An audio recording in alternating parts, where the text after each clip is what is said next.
अब लोग समझ गए हैं, क्योंकि जनता के पास अब खाने के लिए सच में पैसे नहीं है और दाल चावल की कीमत काफी बढ़ चुकी है। तो मुझे लगता है सिलेंडर गैस, दाल चावल, इस पे बात होनी चाहिए। मैडम, आप पिया बर्मन हो, आप पिया बर्मन हो और मैं कलीम शेख हूँ। बिल्कुल। तो मैं कॉमेडियन हूँ, आप एक आप एक स्टूडेंट होंगे या बिल्कुल बिल्कुल। तो ये मैं जानना चाहता हूँ कि आप पिया बर्मन हो, मैं कलीम शेख हूँ, हम दोनों का कोई झगड़ा है? बिल्कुल भी नहीं, मुझे नहीं लगता है कि कोई झगड़ा है। तो लोग क्यों लड़ रहे हैं? लोग लड़ा रहे हैं। मैं यही बोलना चाहूंगी, जाति धर्म के ये पे ना आए लोग। बहुत मुझे लगता है बीजेपी सरकार जाति धर्म के मुद्दे पर लाके सबको बरगला रही है और लोग अंधभक्त लड़ रहे हैं। मैडम, आपको क्या लगता है महंगाई मुद्दा होना चाहिए, नहीं होना चाहिए? देखिए, आज जो स्थिति है यहाँ पे हमारे भारत। नाम बताइए। जी, मैं अधिवक्ता मिली बिरवा हूँ। वकील हैं आप? जी सर। जी, तो ये देखिए, आप तो वकील हैं तो बात करने में भी थोड़ा अच्छा लगेगा। देखिए मैडम, क्या कारण है कि जनता में न्यायालयों को लेकर के थोड़ा भरोसा कम होते जा रहा है? जी बिल्कुल, आज जो स्थिति बनी हुई है प्रेजेंट ऑफ द सरकार, खास करके मैं एक अधिवक्ता होने के नाते भी, जो ये धर्म और जाति के नाम में ये जो सिलसिला चल रहा है, कहीं ना कहीं हमारे जो ऊपर तबके के जो ब्राह्मण और जो उच्च जाति वर्ग और जो नीचे जाति वर्ग से भी, जैसे मैं एक माइनॉरिटी और मैं एक ट्राइबल लड़की हूँ, है ना, तो मैं जब अदालत केस में पेश करती हूँ या तो अपने कोर्ट में करती हूँ, तो ये चीज का सामना हमें करना पड़ रहा है। ये एक्चुअली ये सरकार ने एक मानसिकता ही लोगों पर ऐसे बना दिए हैं कि जाति और धर्म के नाम पे, मेरी कॉन्स्टिट्यूशन ये कहती है संविधान के तहत कि इक्वालिटी राइट्स सबको है और सबको यहाँ जीने का अधिकार है, कहने का अधिकार है, बोलने का अधिकार है। तो ये चीज नहीं होना चाहिए। खासकर मैडम, एक और सवाल, प्रधानमंत्री ने मंच से, आप अधिवक्ता हो इसलिए ये बात पूछ रहा हूँ, क्योंकि पत्रकार ने जो पूछना चाहिए, आज पत्रकार जो है पत्रकार का धर्म नहीं निभा रहा है, इसलिए हम जैसे मिडिल क्लास को आज वो चीज को, जिम्मेदारी को निभानी पड़ रही है, क्योंकि देश हम सबका है। तो मैं ये जानना चाहता हूँ कि प्रधानमंत्री जो है कर्नाटक इलेक्शन में प्रधानमंत्री मंच से बजरंगबली का नारा लगाए थे, आपको याद होगा, और उन्होंने जय श्री राम का भी नारा लगाया था। तो क्या प्रधानमंत्री इस तरह का जो अगर नारा, धार्मिक नारा, चाहे वो अल्लाह अकबर हो, चाहे प्राइज लॉर्ड हो, चाहे वो अपना जो बोले सोनियाल हो, कोई भी नारा एक प्रधानमंत्री को लगाना चाहिए? ये अधिवक्ता है आप, इसलिए हम जनता जानना।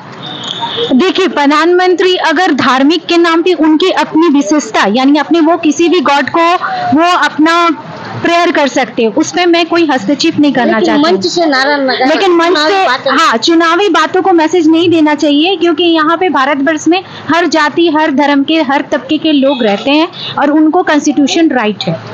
तो इनको सारे धर्मों का नारा लगाना चाहिए। जी बिल्कुल, हम एक हिंदुस्तान में रहते हैं। तो ये जो धर्म का जो मुद्दा है, जिस मुद्दे को मीडिया बनाना चाह रही है और जिस मुद्दे को बीजेपी और आरएसएस और उनके जितने भी संगठन हैं, वो जो इस मुद्दे को ज्यादातर की पब्लिक में एकदम एक मतलब एक्साइटमेंट के साथ उसको ये कर रहे हैं, स्प्रिट कर रहे हैं, तो क्या ये देश के लिए सही है? देखिए, मीडिया की जब बात कर रहे हैं, मीडिया का दूसरा नाम ही गोदी मीडिया रखा गया है, क्योंकि वो गोदी मीडिया मीन्स किसी ने गोद ले लिया है किसी मीडिया को। तो एग्जैक्टली अगर प्रेजेंट ऑफ गवर्नमेंट अगर मान लीजिए किसी को गोद पे रखा है, तो उसी की गोद पे ही वो अपनी बात करेंगे ना। अगर सच्ची पत्रकारिता है तो सच्चाई को लाए लोगों तक, जनता तक। एक्चुअली सच्चाई क्या है हमारे भारत के रियलिटीज पे, तो वो बात नहीं करना चाहते। तो जिस तरह से आप अगर इस तरह से मिडिल क्लास और आप बोल रहे हैं कि हम एक यूट्यूबर्स के माध्यम से संदेश देना चाहते हैं, तो आज ये नौबत क्यों आने पड़ी? हमको लगता है सोशल मीडिया के द्वारा ये जो छोटे चैनल हैं, ये मेरे को लगता है कि आज उनकी सच्चाई लोगों तक ज्यादा जाए। मैं, आपने छोटे चैनल का नाम लिया, तो ये जो छोटे चैनल है, यूट्यूबर हैं, मेरे ख्याल से, हम तो संवाद कर रहे हैं, हम तो कोई न्यूज वाले हैं नहीं, तो मेरे ख्याल से ऐसा लगता है कि ये जो छोटे चैनल हैं, जो अंधेरी रात में जो जुगनू चमाता है, जिसकी जितनी जुगनू की औकात होती है उतना रोशनी फैलाने की कोशिश करता है, वो ये कर रहा है। क्या आपको लगता है? जी बिल्कुल, और ये जुगनू जरूर चमकेगी और इसकी सच्चाई जनता तक जाएगी। जाएगी जी। तो अच्छा, ये मैं एक और बात लास्ट आपसे सवाल करेंगे कि महंगाई, महिला सुरक्षा और शिक्षा, ये मुद्दा होना चाहिए नहीं? जी बिल्कुल होना चाहिए। आज तो लोग जो धर्म के नाम पर, जात के नाम पर जो वोट कर रहे हैं, उन्हें आप क्या कहना चाहेंगे, कैसे समझाना? देखिए, लोग तो बिल्कुल ही नहीं कर रही तो हमारी सरकार कर रही है, जो प्रेजेंट ऑफ गवर्नमेंट कर रही है, जी। क्योंकि धर्म के नाम पे उनको वोट चाहिए। सच्चे मायने में अगर सच्चा नेता होंगे तो वो कभी नहीं चाहेंगे, वो कॉन्स्टिट्यूशन की पूरी तरह से सम्मान करेंगे, जी। क्योंकि यहाँ सबको जीने का अधिकार है हमारे ये भारत एक में। मैडम है, इनसे भी बात करेंगे। मैडम, आपने देखा फ्लाइंग फिश का मुद्दा बहुत गरमाया था, जी आपको मतलब क्या लगा? ऐसा इसमें कुछ सच्चाई लगी क्या आपको? जी बिल्कुल, ये जैसे स्मृति ईरानी जी ने कहा कि राहुल जी ने मेरे को फ्लाइंग किस कर लिया, तो इसमें कहा आपको कुछ सच्चाई लगती है? बिल्कुल इसमें कोई सच्चाई नहीं है। ये बेबुनियादी बातें जो जितनी भी कही गई है, बताई गई है, दिखाई गई है, सब चीजें बेबुनियाद है। आप झारखंड से आती हैं? जी, मैं झारखंड से आती हूँ और मैं इतना जानती हूँ कि किसी को भी फ्लाइंग किस करने के लिए और सबसे पहले चीजें होती है जो अट्रैक्शन जरूरी होती है। हमारे राहुल गांधी जी इतने भी, क्या मैं बताऊँ कि उनकी इतनी गति नहीं गिर गई है कि वो वैसे महिलाओं के साथ, उस महिला के साथ इस तरीके से फ्लाइंग किस करेंगे, तो ये बहुत बेबुनियाद मामला है। जो आपको ये जो फ्लाइंग किस का जो रायता फैलाया है स्मृति ईरानी जी ने, तो ये आपको ये फैलता हुआ रायता कैसा लगता है? मतलब इसमें क्या लगता है कि ये नैरेटिव चलाया जा रहा है कि मणिपुर में जो निर्वस्त्र करके जो महिलाओं का परेड कराया गया, तो उससे कहीं ना कहीं मुझे ऐसा लगता है कि ध्यान भटकाना होगा। आपको क्या लगता है? बिल्कुल ये ध्यान भटकाने वाला ही, मार्गहीन करने वाला ये काम किया गया है पूरी तरीके से। और क्योंकि सबसे बड़ी बात है कि ये मई से ये जो मुद्दा चला रहा है मणिपुर में, इस पर स्मृति ईरानी जी भी कुछ नहीं एक्शन नहीं लेती है। कितने मंथ तक, 1 महीना 2 महीना तक इस पूरे वीडियोस को, हर वहाँ के सिचुएशंस को हाइड किया गया। वहाँ की जो मीडिया है, वहाँ के चैनल्स को, सब चीज़ों को बंद कर दिया गया। आप बाल विकास मंत्री हैं, उसके बाद भी आप महिला बाल विकास के होने के बावजूद भी इस तरीके से आप एक्शन नहीं ली उस जगह पे। और जिस तरह से वहाँ की जो 2 महिलाएं जो जिनका वीडियो जिस तरीके से वायरल हुआ है, उसमें से एक जो महिला थी वो महज 16 साल की बच्ची है। मैं यही बोलूंगी, वो 16 साल की जो बच्ची है, जिस तरीके से उसके साथ घटना हुई है, वो मतलब वो जो वीडियोस है, वो फेस जो उनका जो दिखा है, वो कितना घिनौना हो सकता है किसी के लिए कि वो उस चीज से वो कभी बाहर नहीं आ सकती है। जिस तरीके से उस जगह का बैकग्राउंड रहा है, ये बहुत ही ज्यादा, मैं बोलूंगी कि बहुत वाहियात चीजें हुई है। मैडम, एक और बात, तो ये तो वाहियात सब पूरा देश और विदेश भी बोलता है, क्या आप मानते हैं जो मीडिया बोलता है कि प्रधानमंत्री का डंका बज रहा है? मैडम, क्या आपको लगता है डंका बज रहा है? ये मैं ये बोलना चाहूंगी, ये डंका मतलब डंका जो मीडिया बजा रही है, डंका जो मीडिया बजा रही है, एक्चुअली जो बात है यहाँ पे, लाउड बोलिए। डंका जो मीडिया बजा रही है, उन्हें लग रहा है कि ये डंका बज रहा है। एक्चुअली ये बदनामी हो रही है हमारे भारत देश की। भारत में बोला जाता है कि जो महिलाएं हैं, जो लड़कियां हैं, उन्हें देवी का रूप दिया जाता है। आज भी अगर हम देखेंगे, चाहे वो किसी भी धर्म में, हर धर्म में बेटियों को बहुत अच्छी जगह पे बिठाया जाता है, उनकी पूजा की जाती है। अभी अगर मैं एक गाने की बात कहूँ तो पहले एक गाना आता था, तू हिंदू बनेगा ना मुसलमान बनेगा, इंसान की औलाद है इंसान बनेगा। अभी ये इंसानियत कहीं खो गई है। लोग जाति, धर्म, भेदभाव, लड़ाई कर रहे हैं, जैसे आप और मैं। देखिए दोस्तों को मैडम जो बताना चाहती है वो मैं बताता हूँ। मेरा, आपका नाम क्या है? मेरा नाम सुषमा है, मैं पेशे से एक टीचर हूँ। सुषमा जी है, सुषमा जी है और टीचर हैं, और मैं कलीम शेख हूँ, कॉमेडियन हूँ। हम दोनों का क्या झगड़ा है? आपसे कुछ झगड़ा नहीं है, मैं उनसे अंदर में जो ये लड़ रहे हैं, जो टीवी मीडिया, जो गोदी मीडिया को देख करके कि लड़ रहे हैं, वो एकदम बकवास चीजें जो होती हैं वो बोली जाती है। बोला जाता है ना कि कोई ऊपर उठ रहा है, किसी की तरक्की से जलो तो तरक्की वाले लोग, साथ देने वाले लोग कम होते, खींचने वाले लोग ज्यादा होते हैं। तो हमारे राहुल जी ने जो मोहब्बत की दुकान खोली है, ये उनसे हजम नहीं हो पा रही है, और वो इस चीज को अपनी जो गलतियां हैं उसे छुपाने के लिए वो कुछ नए नए बहाने ढूंढते रहते हैं ताकि उन पर कोई आंच ना आए और हमारे राहुल जी को बदनाम किया जाए। लेकिन ये पूरी तरीके से वाहियात जो आरोप है वो पूरी तरह से वाहियात है। अगर मैं बोलूं, मैंने आपको भैया बोला तो मैं भी आपको फ्लाइंग किस कर सकती हूँ, भैया मैं आपकी बिग फैन हूँ, मैं आप कर सकती हूँ, ये मेरी बहन है, मैं ऐसे फ्लाइंग किस प्यार से कर सकती हूँ, तो इसमें कौन सी बड़ी बात हो गई। तो ये सारी बात है कि वो इंटेंशन उनका था ही नहीं, सबसे बड़ी बात नहीं था। नहीं। जी बिल्कुल। अच्छा मैडम, आप एक टीचर हैं कहा आपने, तो अभी एक करण सांगवान करके बहुत वायरल हो रहे हैं, आपने देखा है? No sir.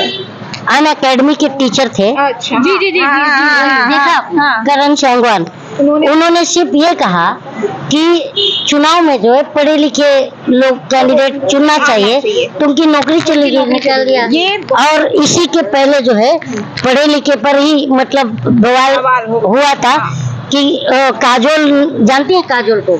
हमारी जो नहीं, काजोल को आप जानती हैं? नहीं।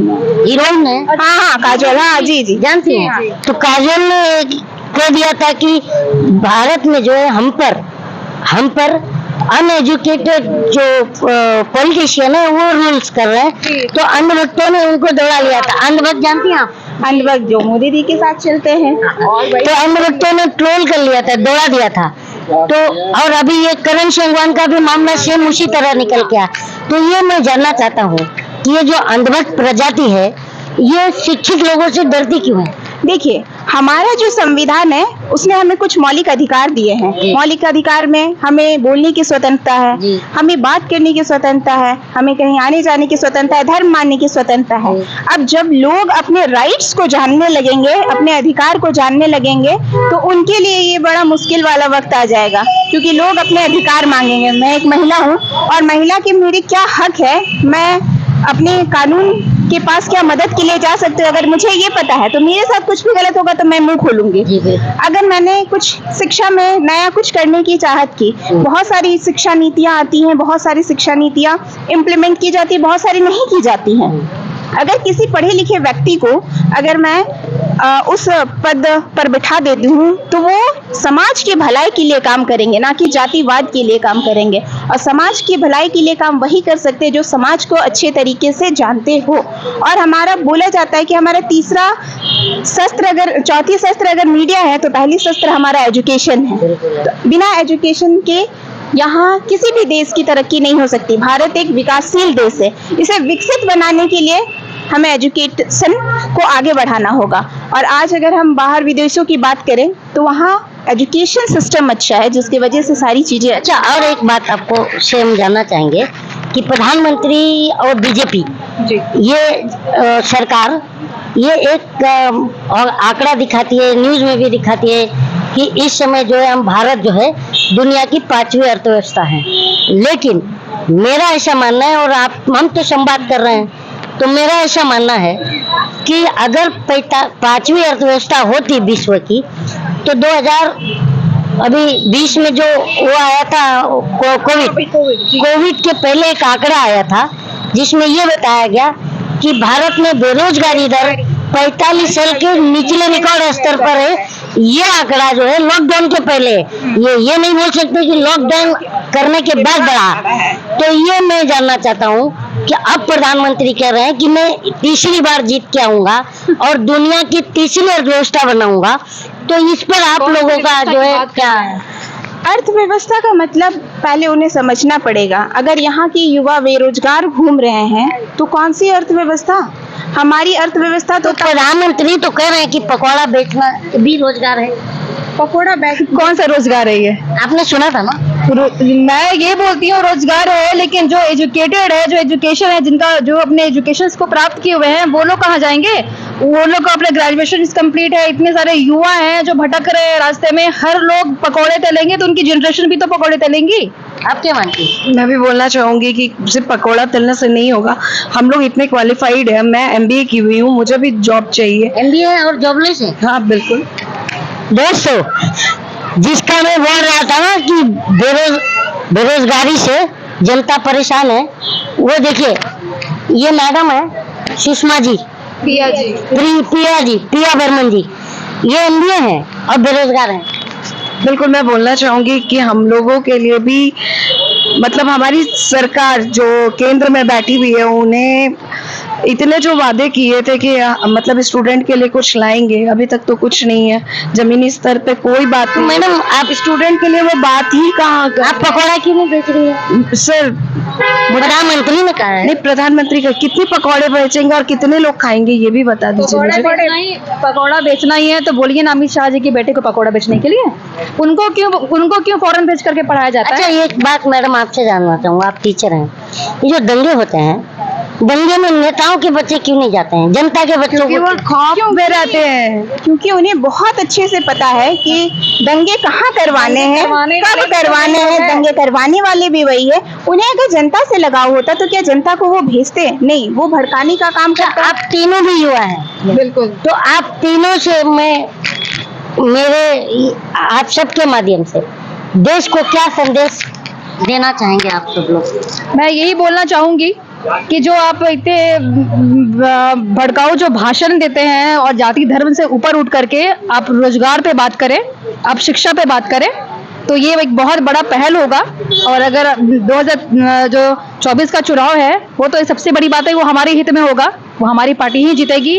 हम 2024 में राहुल गांधी जी को देखना चाहते हैं, क्योंकि देश में बदलाव बहुत जरूरी है। मतलब युवा देख रहे हैं जी, और इस बार सबसे ज्यादा अगर कोई जागरूक हुआ है तो वो युवा है। और युवा सारे लोग, हर पूरे देश से युवा जो है हर जगह से जागरूक हुए हैं और अपने हक की लड़ाई लड़ रहे हैं। और अपनी हक की जो लड़ाई है वो सिर्फ और सिर्फ राहुल गांधी जी ही पूरा कर सकते हैं। आपका क्या संदेश है? मैं एक टीचर होने के नाते कहूंगी कि पढ़ेगा इंडिया तभी तो बढ़ेगा इंडिया।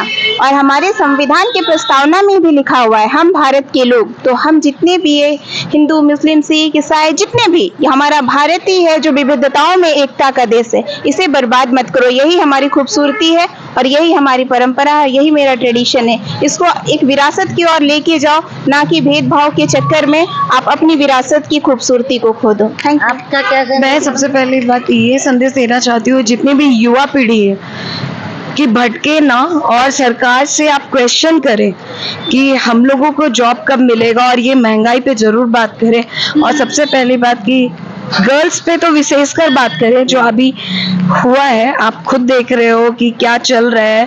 तो गर्ल्स पे अगर मुद्दे पे बात होगी तो मुझे ज्यादा अच्छा लगेगा। थैंक तो यू। क्या आप लोगों को ये मैं तीनों जन से संयुक्त जवाब चाहूंगा कि आप लोगों को क्या लगता है कि आप लोग एक महिला हैं, और मैं भी बार बार ये मुद्दा उठाता रहता हूँ कि हमारी माँ बहनों की सुरक्षा की गारंटी सरकार को देना चाहिए। बिल्कुल। आप लोग क्या? हमारे देश में जितनी भी महिलाएं हैं, महिलाओं को, जैसे कि देखिए, महिलाओं से मेरा तात्पर्य ये है कि अभी हिमाचल में इलेक्शन हुआ था, तो जो चेंजेस आई वहाँ पर सरकार जो बदली, वो 50% महिलाओं का योगदान था। बिल्कुल। तो आप महिलाओं को किस तरह से क्या संदेश देना चाहती हैं कि 24 के इलेक्शन में, आने वाला जो इलेक्शन है उसमें जो महिलाओं का बहुत अहम रोल है, तो ये मतलब जात धर्म और इस सब से उठ करके कैसे, किस तरह से ये क्या अपना वोट करें या क्या बदलाव लाए, किस तरह ला सकती हैं आप? महिलाएं जो होती हैं वो हर फील्ड में होती हैं। चाहे वो घर हो तो एक माँ के रूप में, बेटी के रूप में, बहन के रूप में होती है। जब वो वर्क प्लेस पे होती है तो वो एक वर्किंग वुमन के रूप में होती है। जब वो पॉलिटिक्स में होती है तो वो एक राजनीतिज्ञ के रूप में होती है। जब वो उड़ान भरने का चाहती है तो वो चांद पे होती है। तो आप लोगों से मैं यही कहना चाहूंगी कि भारतीय नारी सब पे भारी। इसलिए आप हमेशा ये करो कि आप अपनी क्षमता को पहचानो, आगे बढ़ो। अब हम आधी आबादी है मगर हक हमारा पूरा है, तो इसे लेके हमेशा आगे बढ़ो। Thank you. कि मैडम का कहना है कि भारतीय नारी सब पर भारी। तो आइए इस बार चुनाव में देखते हैं कि भारतीय नारी भारी पड़ती है नहीं, क्योंकि बहुत सारी महिलाएं, मैं गांव में भी घूमता हूँ तो महिलाओं ने झोला खाली करके रखा हुआ है। बिल्कुल बिल्कुल, क्योंकि जिस तरीके से हमें मिल गया है सिलेंडर, पर खाने की चीजें तो है नहीं, और कहाँ जाए रोजगार पाने। मिल गया है सिलेंडर और रुला रहा है नरेंद्र। ये देखिए, इन सबका कहना है महिलाओं का।